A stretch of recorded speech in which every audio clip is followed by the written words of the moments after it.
Yesus terlebih besar, Yesus terlebih besar di dalamku, di dalamku.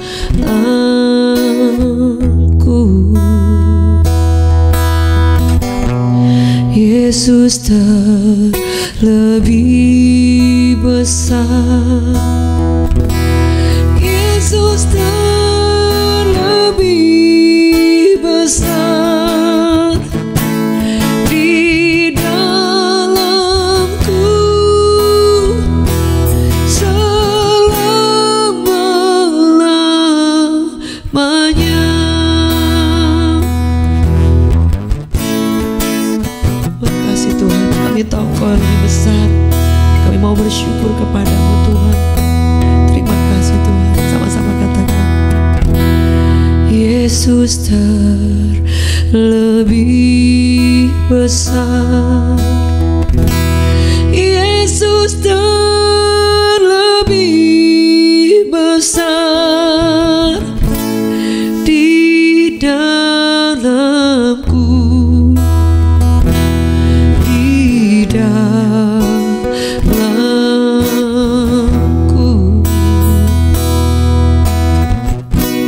Yesus terlebih besar, Yesus terlebih besar di dalamku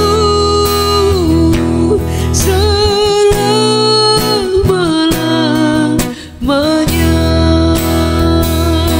Sama-sama katakan, Yesus terlebih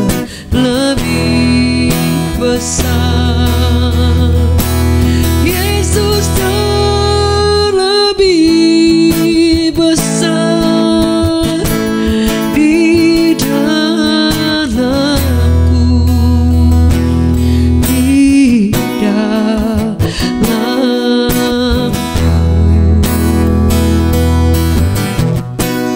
Yesus terlebih besar, Yesus terlebih besar di dalamku selama-lamanya.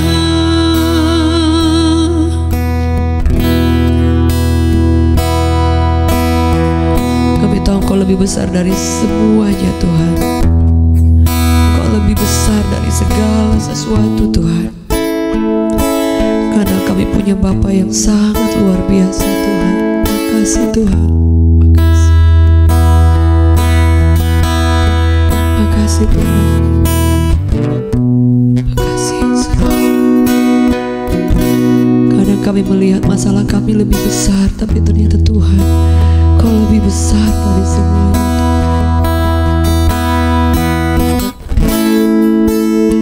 Makasih Tuhan. Di dalamku selama-lamanya.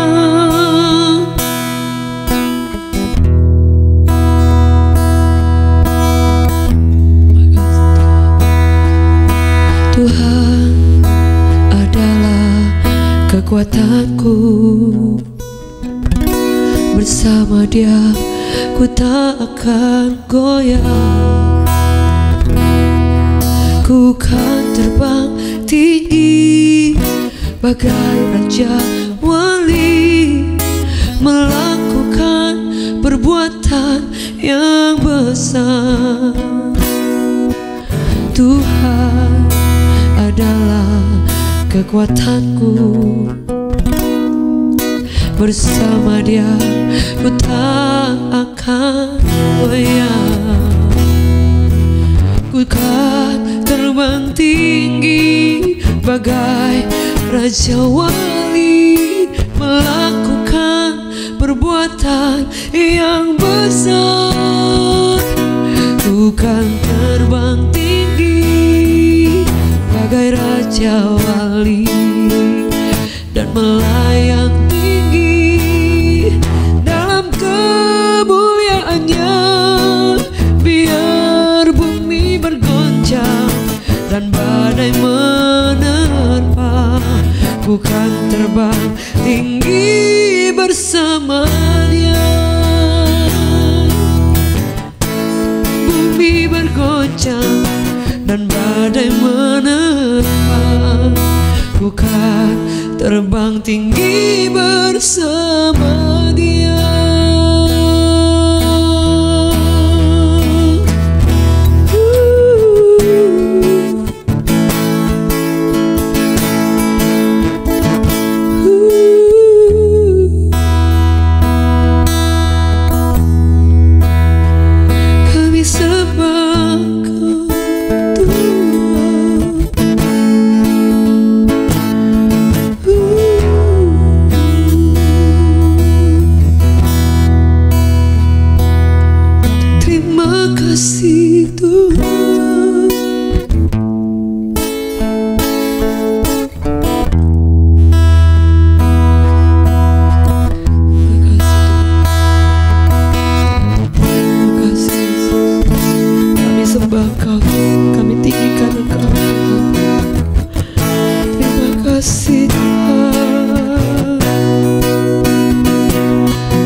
Baik Bapak Ibu Saudara yang dikasihi oleh Tuhan, saya percaya bahwa yang membuat kita mampu sampai hari ini karena kekuatan dan anugerah Tuhan yang sangat luar biasa buat setiap kita. Dia tidak pernah gagal dalam kehidupan kita. Hari ini seperti lagu yang saya nyanyikan tadi, bahwa Yesus itu lebih besar dari segala-galanya. Dia lebih besar dari seluruh, bahkan hati kita, pikiran kita, masalah kita, beban kita, semuanya Dia lebih besar, saudara. Sehingga kalau Dia lebih besar, saya percaya bahwa selalu ada kekuatan baru, selalu ada pengharapan baru, selalu ada kemenangan, saudara. Bahkan ketika kita merasa kadangkala kita mau kalah, saudara ya. Jadi hari ini saya ingin bagikan firman Tuhan dari 2 Korintus 5 ayatnya yang ke-16 sampai ke-18, saudara. Di situ dengan perikopnya, jangan tawar hati juga waktu menghadapi maut. Dikatakan seperti ini, sebab itu kami tidak tawar hati, tetapi meskipun manusia lahiriah kami semakin merosot, namun manusia batinia kami dibaharui dari hari ke hari. Saudara, perikopnya ini jangan takut dan jangan tawar hati ketika menghadapi maut, saudara. Jadi perikopnya saja sudah sangat berbicara bahwa ini sesuatu yang sangat berat ya, karena artinya bahwa mungkin orang akan mengaitkan dengan kematian, dengan kesulitan, dengan kuasa maut, dosa, maupun dengan kuasa iblis, yang dikatakan bahwa kehidupan orang percaya manusia itu jika tanpa Kristus adalah tujuannya itu pasti maut, saudara. Tetapi firman Allah berkata bahwa jangan tawar hati, saudara. Bahkan bukan di ayat-ayat pertama itu sebenarnya, saudara, dia sedang berbicara tentang bagaimana kehidupan lahiriah kita semakin merosot, namun batinia kita, kehidupan roh kita dibaharui dari hari ke hari. Kehidupan lahiriah itu adalah fisik yang dari luar, saudara ya. Fisik dari luar itu mungkin lebih berbicara kepada seluruh hati kita, perasaan kita, saudara, karena manusia memiliki jiwa, memiliki tubuh. Jadi adalah manusia itu terdiri roh, jiwa, dan tubuh, saudara. Jadi memiliki manusia itu adalah roh yang memiliki jiwa yang tinggal di dalam tubuh, saudara. Jadi ketika dikatakan manusia lahiriah, yaitu seluruh yang dari kelihatan dari luar ini, saudara, sekalipun merosot, saudara, yang termasuk juga apa yang orang lihat dari luar, termasuk juga apa yang memang keadaan hati kita, saudara. Perasaan ini ada di jiwa, saudara, ya, kehendak, kemauan, perasaan. Jadi kadang itu semakin merosot. Contoh soal merosot apa? Mungkin saudara mengalami tekanan, mengalami masalah yang membuat kita tuh semakin kadang hendak down, kadang hendak kayak nggak mampu, saudara, ya. Kadang mungkin jiwa ini meronta-ronta, kadang ini kekuatan kita terbatas, kadang kita ingin berontak, kadang kita ingin kayak nggak mampu gitu untuk menghadapi, atau kadang kita merasa gelisah, takut, dan yang lain, saudara, ya. Apalagi ketika seluruh panca indera kita mulai lebih berkuasa, artinya apa yang kita lihat keadaan hari ini secara mata jasmani, kemudian apa yang kita dengar, saudara, ya. Ketika kita mendengar contoh soal dokter berkata kamu kena cancer, saudara, yang goncang itu kemudian perasaan kita, padahal itu hanya dengar dari telinga kita, saudara, ya. Dan ketika kita melihat dokter menunjukkan hasil-hasilnya, saudara, yang goncang itu bukan kemudian panca indera kita mungkin jadi kabur, atau telinga kita mungkin langsung ke dokter THT, bukan. Tapi yang kemudian berpengaruh yaitu jiwa kita langsung goncang, kaget, shock, saudara, ya. Ketika dokter berkata bahwa aduh kamu tidak ada harapan, saudara, shock. Dan kemudian roh ini, di mana roh kita itu adalah tempat tinggalnya roh Allah. Jadi ketika kita secara jiwa, secara tubuh ini kita mulai terpengaruh nih ketika semua keadaan di depan itu semakin buruk, saudara, ya. Kemudian perasaan, pikiran kita mulai lebih orang bilang tuh lebih berkuasa, lebih daripada yang lain, ya. Kemudian pikiran kita udah mulai jalan dan yang lain, saudara. Dan itu yang akan menghasilkan keputusan-keputusan. Nah, bagaimana dengan roh kita? Ketika roh kita ini dikuasai oleh roh Allah, saudara, itu yang akan mengendalikan jiwa kita, mengendalikan pikiran kita, mengendalikan seluruh panca indera yang kita lihat. Ketika saudara mendengar perkataan negatif orang, ketika saudara mendengar orang menjatuhkan Anda, ketika saudara mendengar orang menjelekkan Anda, saudara, yang paling pertama kesel, jengkel, marah, sakit hati, nangis, itu semua ada di urusan saudara dari apa yang kita dengar, apa yang kita lihat, dan kemudian ke jiwa, kehendak, kemauan, perasaan.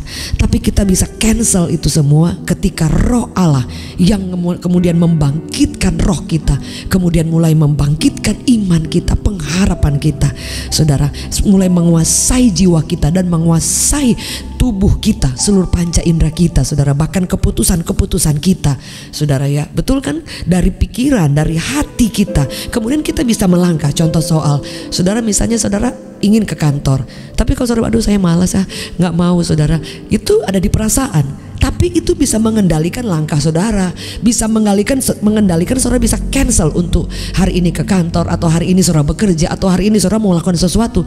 Itu bisa saudara batalkan hanya dengan mengikuti pikiran dan perasaan. Saudara lihat betapa powerfulnya itu perasaan, jiwa, kehendak, kemauan kita, saudara, kemudian bisa mengendalikan semuanya.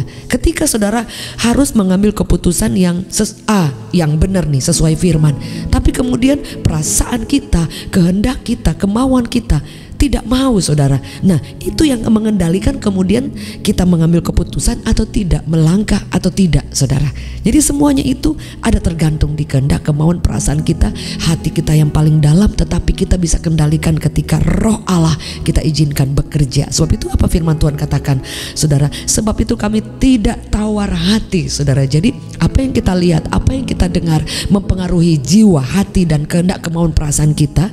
Tapi kemudian dikatakan kita nggak boleh tawar hati. Tawar hati artinya harusnya kan manis, saudara. Harusnya mungkin tawar itu udah nggak enak, saudara, ya. Jadi kayak ciut, kayak turun, kayak drop, saudara, ya. Jadi kita nggak boleh tawar hati. Bahkan ketika saudara seluruh lahiriah kita, bahkan jiwa, perasaan, hati kita ini mulai sepertinya tercabik-cabik, mulai bingung, mulai bimbang, mulai takut, mulai cemas, saudara, kita lawan ini dengan apa? Kekuatan roh Allah yang memperbarui kehidupan kita. Dikatakan namun manusia batiniah di dalam ini, saudara, ya, seluruh kehidupan roh kita yang mempengaruhi kemudian hati kita, dan kemudian cara berpikir kita diperbaharui, dikendalikan. Saudara, dikatakan akan diperbaharui dari hari ke hari. Sebab itu saudara, pembaharuan itu tidak terjadi ketika saudara lahir baru, cinta Tuhan berapi-api, menyala-nyala, on fire. Tidak terjadi itu. Itu terjadi hari ke hari. Sebab itu kenapa perlunya ibadah, kenapa perlunya ada doa, perlunya ada penyembahan, perlunya ada baca firman, perlunya aja ada saat teduh, perlu adanya mesbah, perlu adanya ibadah komunitas. Itu penting sekali, karena kita ini bukan manusia yang diciptakan sendiri. Kita diciptakan manusia itu sosial. Manusia itu makhluk sosial. Jadi Tuhan itu tidak kelihatan dan dia ada, tapi dia itu memberikan orang-orang di sekitar kita. Supaya apa saudara? Supaya kita juga itu mendapatkan kekuatan, supaya kita itu semakin diperbaharui. Contoh, ketika saudara sedang sumpek, kemudian saudara ketemu dengan orang yang bikin sumpek, tambah sumpek kan pasti. Tapi ketika saudara lagi sumpek, lagi jengkel, lagi kesel, lagi apa, dan kemudian ketemu orang yang membawa ceria, memberi kekuatan, memberi pengharapan, saudara mendoakan, menguatkan, encourage saudara. Saudara apa? Saudara bawaannya juga jadi kuat. Sebab itu pentingnya komunitas. Ketika saudara di samping keliling Anda itu orang-orang yang negatif, ngomongnya jelek-jelekin, fitnah dan melemahkan dan yang lain, saudara, Anda tidak akan punya kekuatan untuk bangkit, dan kemudian tambah lemes, tambah drop, betul kan saudara? Nah, sebab itu kenapa kita pentingnya saudara kita ini memiliki kekuatan secara roh, supaya apa? Diperbarui dari hari ke hari. Nah, pembaharuan itu perlu pekerjaan Tuhan, pekerjaan roh Allah, tetapi perlu juga keputusan kita, dan dikatakan saudara, kita diperbaharui juga lewat apa? Media saudara. Seperti ketika kita ada doa bersama, kita ada penyembahan bersama, ada lewat media sosial. Hari ini memang Tuhan pakai saudara ya.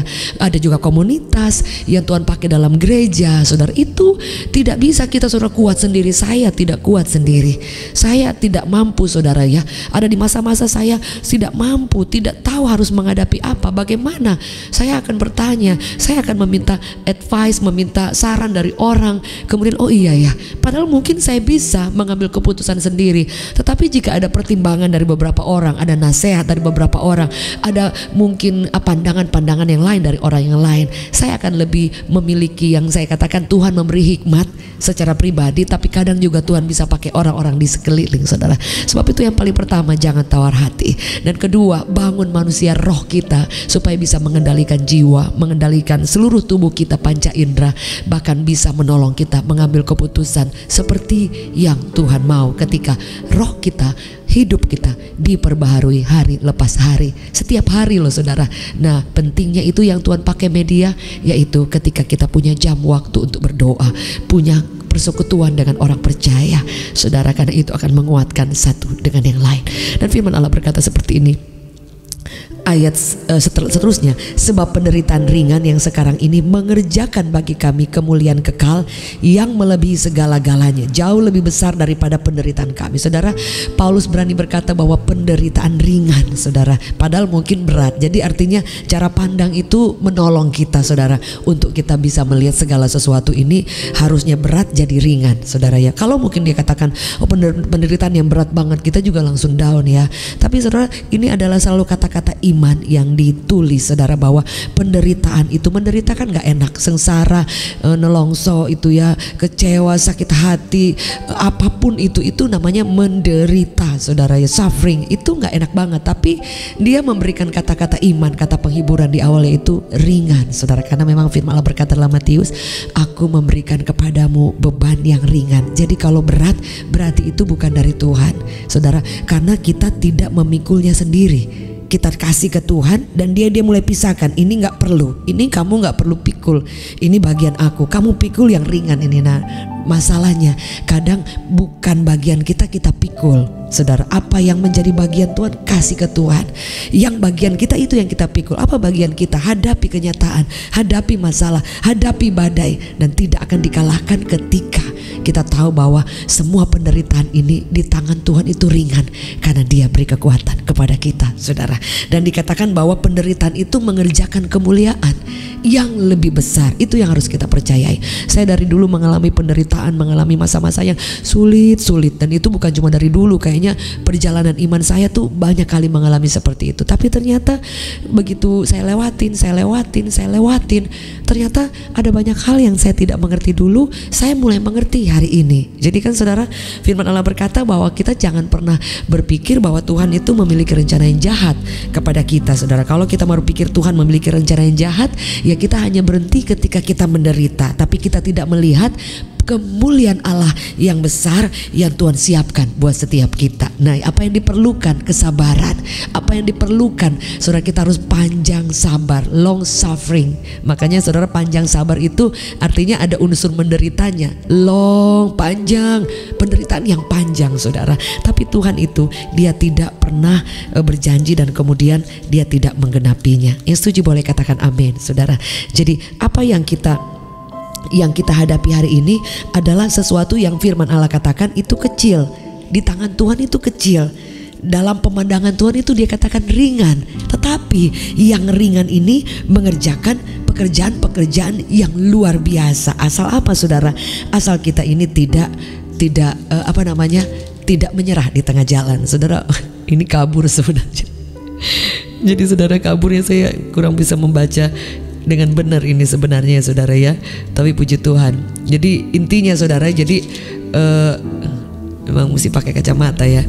Jadi saudara, jadi firman Allah berkata bahwa jangan takut karena penderitaan yang ringan ini tidak sengaja Tuhan izinkan. Ya udah kamu menderita, ya udah kamu hancur deh, ya udah kamu tuh dipermalukan, kamu tuh ngalamin kesengsaraan, hanya sebatas itu. Tapi ternyata kalau kita setia, kita percaya, kita bertahan, itu akan mengerjakan apa? Yang paling pertama di atas dikatakan batiniah kita dibaharui hari lepas hari. Kemudian dikatakan bahwa kita akan melihat kemuliaan Allah ketika kita tidak menjadi tawar hati, ketika kita mau memberi hidup kita dibaharui roh kita, dan kemudian kita mau memikul apa yang menjadi bagian kita, dan Tuhan akan memikul yang memang bagian Tuhan yang berat. Kita ini ringan asal kita maju dan melihat kemuliaan Allah yang luar biasa. Berapa di antara Bapak Ibu Saudara yang hari ini, mari bersama-sama saya pun mau selalu menguatkan diri saya untuk jangan menyerah, jangan takut, jangan kecewa, jangan tawar hati, karena kita punya Tuhan yang sanggup, kita punya Tuhan yang luar biasa, kita punya Bapa yang berjanji dan selalu menggenapi. Hanya kita perlu sabar, panjang sabar, long suffering.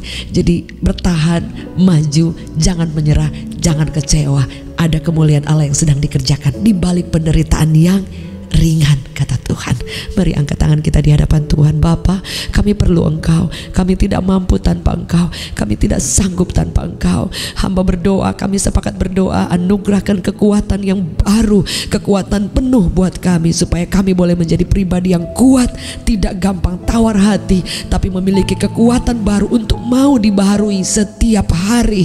Dan kami tahu Tuhan akan pakai orang-orang di sekeliling, Tuhan akan pakai berbagai media, supaya kami boleh bertumbuh hidup kami dan mengalami restoration, pembaharuan day by day. Bahkan ajar kami menyadari bahwa tidak ada penderitaan yang berat, semuanya ringan karena kami menanggungnya bersama dengan Yesus yang mengerjakan di balik penderitaan itu kemuliaan Allah yang luar biasa, melebihi segala-galanya. One day kami akan lihat itu dan kami sedang melihatnya. Demi nama Yesus, hamba berdoa buat Bapak Ibu Saudara yang semua saat ini bergabung di live chat, apapun yang menjadi pergumulan, apapun yang sedang dihadapi, apapun yang kami hadapi, yang hamba-Mu dan semua kami hadapi, kami maju bersama Yesus, kami cakap menanggung segala perkara, dan kami akan melihat rencana dan kemuliaan-Mu yang luar biasa. Sembuhkan yang sakit, kuatkan yang lemah, bangkitkan roh kami, dan kami tidak akan tawar hati, kami maju karena Yesus kami tidak pernah gagal. Yesus kami luar biasa.